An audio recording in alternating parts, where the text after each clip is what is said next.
ধর্মনগরে পুলিশের জালে আটক শিশুসহ এক বাংলাদেশি মহিলা। আবারও সীমান্তরক্ষী বাহিনীর ভূমিকাকে প্রশ্নচিহ্নের মুখে ফেলে পুলিশের জালে আটক অবৈধভাবে ভারতে প্রবেশকারী শিশুসহ এক বাংলাদেশি মহিলা।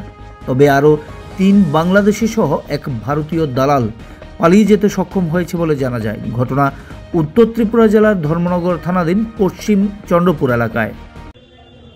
আজকে আমরা একটা গোপন খবরের ভিত্তিতে পশ্চিম চন্দ্রপুরের এলাকাতে আপনার নাসির আলীর বাড়ির থেকে একজন বাংলাদেশি মহিলাকে ধরতে সক্ষম হয়েছি। ওনার সাথে একটা বাচ্চা আছে এবং আমাদের কাছে খবর ছিল আরও ৪-৫ জন লোক তার বাড়িতে ছিল। তো পুলিশ দেখা মাত্র আরও 4-5 জন লোক এখান থেকে বাঁচতে সক্ষম হয়েছে এবং পালিয়ে গেছে। তো আমরা আজকে যেহেতু মহিলার নাম নাজমা, ওর বাড়ি খুলনা, স্বীকার করেছে। তো আমরা তার বিরুদ্ধে এটা মামলা নিচ্ছি।